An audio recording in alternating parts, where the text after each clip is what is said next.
Go get it. Testing, testing. Okay, good. Mic is working. How do I get this?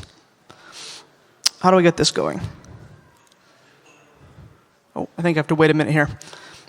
If we can get the slides up. There we go. Oh, that is... Okay, here we go. Now we're on the first slide. Excellent. All right, so first thing I want to say is I just want to thank the Free Cities Conference for allowing me to come back here again today. Thank you all for showing up. At least for me, it's quite a long flight coming from the Philippines, but for you guys, hopefully it's not as, 20, 30 hours for me to get here? Something like that. So yeah, thank you everyone. Hope you're having a good day. So I want to talk about seasteading, the ocean exit. I have a little tagline here. What are the logical conclusions of voting with your feet, as is the theme of the conference today? And my opinion is that if you're going to vote with your feet, if you're going to relocate to another location, if you're going to bring yourself somewhere else, logically you want to bring your wealth with you.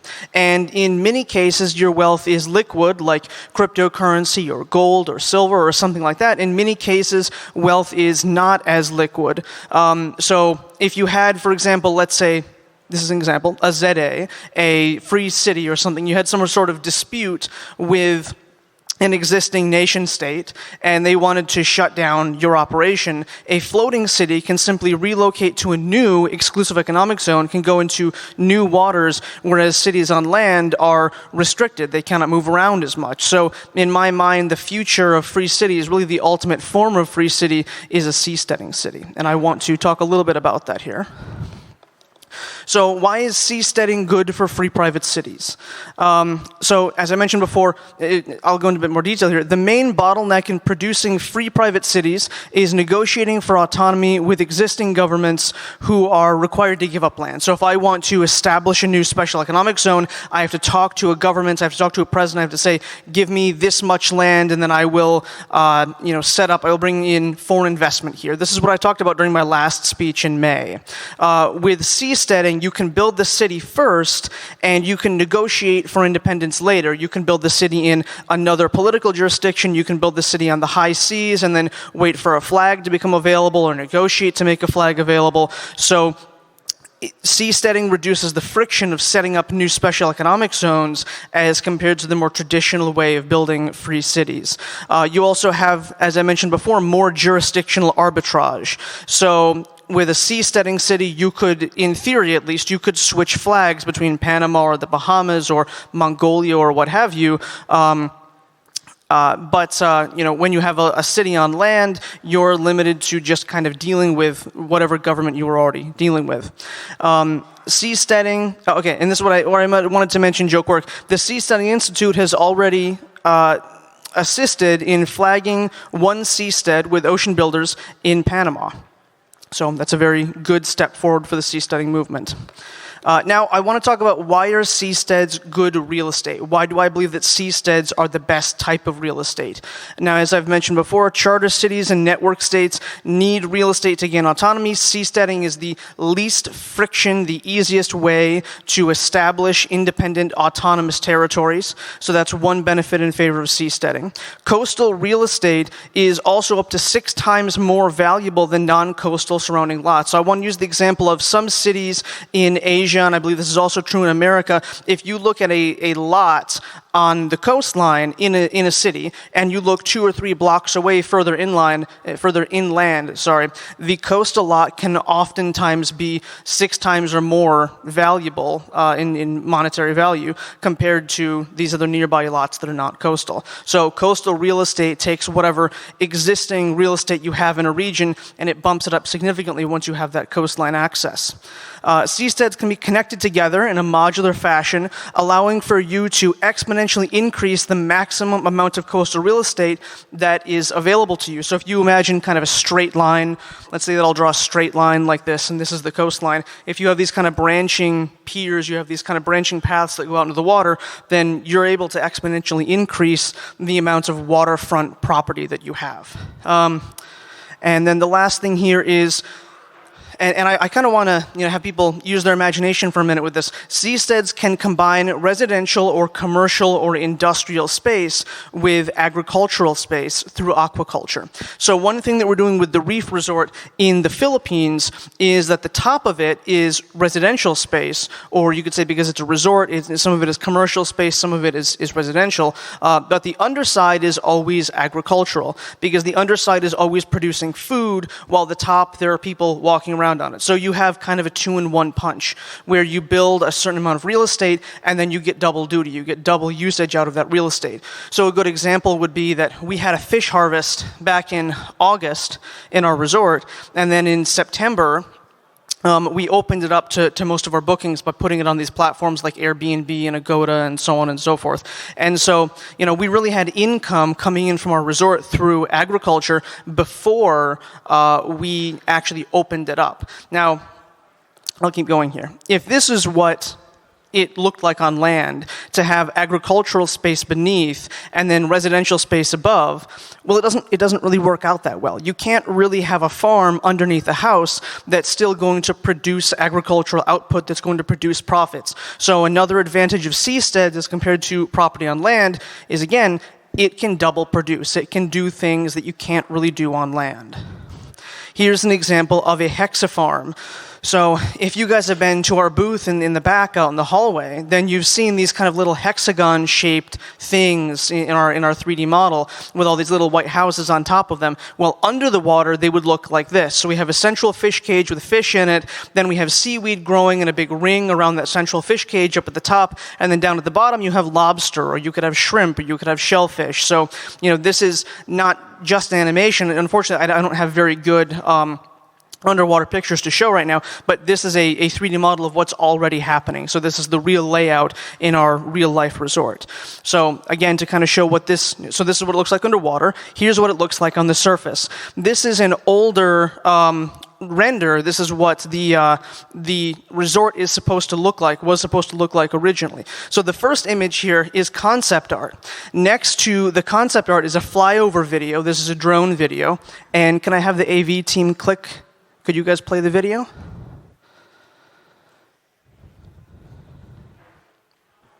There should be a video on the side here to play.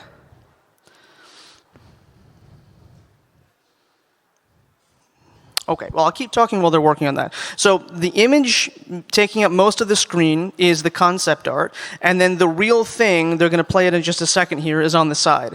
The Reef Resort had its soft opening in June, and since then, it started first accepting day tours, and then, as I mentioned before, we didn't really take overnight stays until starting in September. But in August, we harvested about $30,000, about 11 metric tons of fish from the resort, and we're expecting another harvest somewhere between 10 tons and 13 tons this time by mid-November, probably bringing in tens of thousands of dollars more outside of just the tourism-related income. We've also sold, so these houses that you're seeing here, both the small little ones in the background called the glamp houses and the big ones in the foreground, those are the arc pads, we're selling fractional ownership of all of the real estate involved here. We have already sold either whole unit or partial unit ownership to over 72 owners worth over $140,000. Now, as you can see, the arc pads in the foreground here, I want to talk a bit more about those. Those are currently under construction in the Philippines. Most of the glamp houses, the smaller units, are already in the water, but the bigger arc pads are being built right now. Oh, is the video going to play? I see an arrow. Oh, it already played. Okay. I'm trying to go to the next slide. AV team, can you help me? There we go. Now we can go to the next slide. So this is the arc pad. The first one of these was actually built in Boracay, which is an island to the north that can sometimes be hit by hurricanes. This is the arc pad C. This is not the C. This is a render of the D. The arc pad C has been through 2 different typhoons and has survived both of those typhoons. If you look on our Facebook page, you'll see videos of cars having been flipped over, of houses having the roof ripped off, of telephone poles getting knocked down, and yet the thing that we built here in the water off the coast during that hurricane, it survived twice. Both last year and earlier this year, it got hit by another typhoon, and it has survived. Now, that one originally had 5 spars, those columns you see going down to the water that allow it to float. Because it doesn't have a flat area that's coming in contact with the water, it has these kind of columns, it can kind of roll over waves a lot more easily. It provides more stability. So the ArcPad D, which is the new version that you're seeing here, we have 2 of these being built in Sawal Island for the Reef Resort. They're about 80 to 90% complete, and we expect to launch them into the water within the next couple of weeks. Also, the ArcPad Ds, we use different materials. So before we used what we called Seasteading cement and marine-grade aluminum. Now we're using fiberglass and stainless steel with the ArcPad Ds. They can carry more weight, they're faster to build, they're easier to transport internationally in shipping containers, and they are more stable even than the one that's already survived hurricanes. So here's the final render of what the ArcPad D looks like before you saw the previous version. This is like a different layout for the house on top. It's going to be using a solid white fiberglass with rounded corners. It'll have large windows with sliding glass doors. It's going to have a diving board on the top floor and some other, very useful amenities. Of course, any seastead that you build, anything that's fully off-grid, you want it to have solar panels on the top so that it can be fully independent. So, AV team, can we play the video again? What I want to show next, now that you've seen kind of the top-down view of what the Reef Resort looks like, can you turn the video, the volume all the way up? This is the real life, this is kind of the on-the-ground view, so go ahead. We built this resort in the southern island of the Philippines, and it's been fully booked every weekend since we opened. Phase 1 of our resort has huge fish cages, which you can see behind me, containing over 60,000 milkfish and 50,000 rabbitfish. We also have snorkeling, glass kayaks, water bikes, which you can see right here, and mini jet skis. We have a high-quality seafood restaurant serving you the freshest seafood available. And we also have access to one of the best coral reefs in the region for scuba diving. In the planned phase 2 of our resort, we'll be doubling its size, doubling the number of fish, doubling the number of rooms, and increasing the amount of amenities that we have available, including a massage room, a virtual reality room, a juice lounge, and a spearfishing shop. We'll also be introducing our first glass-bottom private rooms, so you can watch the fish below you while you sleep. At this time, we're still selling ownership in the rooms in our resort. Dividends are paid out 4 times a year, once a quarter, and when you become an owner, you get several nights free stay in the resort. You should buy now, because the price of each unit will increase by 10% on November 10th. Interest of time, I'll keep going here. So I talked a bit there about the price increasing. I want to talk about what we were selling these for a year ago when we started the project versus what we're selling the units for now that the resort is already opened. Originally, we sold these for 750,000 Filipino pesos per unit, and we continuously increased the price as more people bought in until eventually we reached today where we're selling these for 1,938,000 pesos. That's around about $36,000 per unit. So that's gone up by about 150% in the last 1 year. That averages about 8% monthly appreciation if you compound that 8%. So as a comparison, the average price of real estate in the Philippines has increased by 7.6% in 2025, or about 0.62% compounding monthly. So 150% increase in value blows 7.6% out of the water, pun intended. That's not including yet the rental income of the units either. So as I mentioned before, if you buy the unit, you own the unit, it's freehold. Basically, we sign an MOA and then your name is on the MOA because it's a bit different than owning property on land where there's a title. Here, there's kind of like a certificate of ownership and then a deed of sale and so on and so forth. But the appreciation and value of the real estate has been very, very good over the last year, and we want to see that trend continue. So one of the next steps for increasing human liberty through seasteading. Now, in my last speech that I gave back in May, I wrote out a multi-step process. There were 9 steps. I'm going to kind of condense these steps down a little bit. So the step 1 that I have here is we need to build a profitable seasteading resort. We've already done that in the Philippines.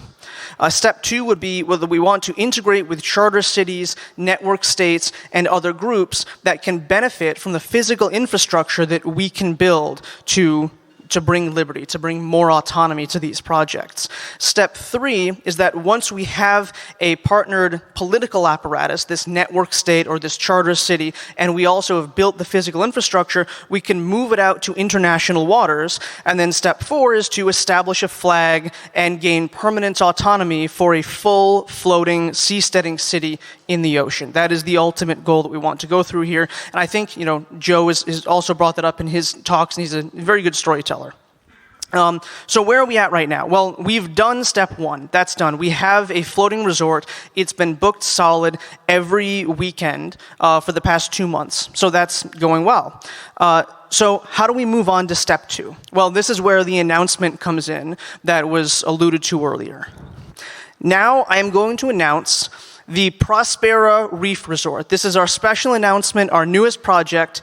This is bringing the floating seastead resort that we have built in the Philippines, upgrading the technology, upgrading the design, upgrading the floor plan, upgrading everything, and bringing it to Prospera.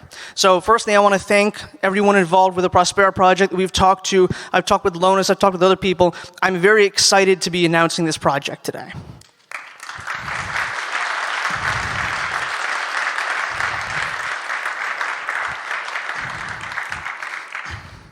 The Prospera Reef Resort is going to be constructed in phases, just like the Samal Reef Resort, which is currently on its phase 2. Our hope is that at the maximum extent, we want it to hold 8 arc pads. Those are the larger independent ones you see in the bottom, the squares. And it will hold 136 glamp houses. Those are the studio units, the ones that kind of surround the fish cage in the middle. It will have a seafood restaurant, massage rooms, a virtual reality room, and many, many other amenities, just like what we're planning and currently implementing in Samal. Samal Island in the Philippines is the testing ground, the proving ground. Then we take the best qualities of that and we'll bring it to Prospera in phases, with Samal always being one phase, one step ahead to get the formula right for implementation in Prospera. Now, I'll say right now, the seafood restaurant, that formula has went very well. We actually have a chocolate seaweed on the dessert menu. So if any of you guys ever come to the Philippines, you want to stay in a resort, try the chocolate seaweed. I know people have tried chocolate seaweed in the past. It didn't turn out very well. Ours is very good. I'm just going to put that out there right now. If you guys haven't had chocolate seaweed, come to the Philippines, just try ours. It's very good. So the initial phase 1 of the Prospera Reef Resort will look a bit like this. We're only planning for 2 arc pads and between 8 and 24 studio-sized glamp houses.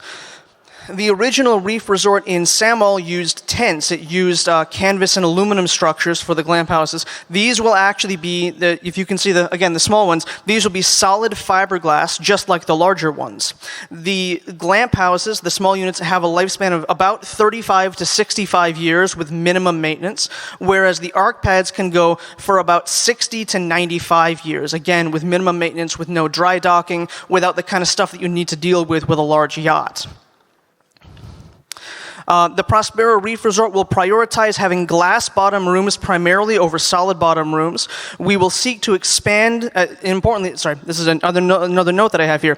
One of our major goals with the Prospera Reef Resort is that we want to expand the influence, the footprint, and the jurisdiction of the Prospera ZA. So some of you guys know this and some of you don't, but when the original Prospera or the original ZA laws were signed or were formulated, there was a plan that water space, territorial waters, the ZAs could extend out into those territorial waters. Since, I believe, and the Prospera guys can correct me here if I'm wrong, but since the last election, that has not really been implemented, but hopefully with the introduction of our resort, we'll be able to properly expand the ZAs out into the water as they were meant to be. Construction will begin on the Prospera Reef Resort after we've raised the funds for the first 8 studio units. So if you're interested in buying some of our floating real estate, either in our Prospera location or in our Samal location, you can see our ArcPad booth, which we have out in the hallway here. You can also follow these QR codes to go to our website. My contact information, my WhatsApp is here. And in regards to any questions you may have, I had a note here that said on Sunday I'll be joining a seasteading panel. Actually, I'll correct that. We're going to have one short preliminary seasteading panel today, and then on Sunday at the Mama Shelter Hotel, we're going to have a second longer form seasteading panel. So if you have any questions, then hold on to your questions for right now. We're going to get back to them a little later today, and then hopefully I'll see many of you at the Mama Shelter Hotel to answer all of your remaining questions. Thank you, everyone.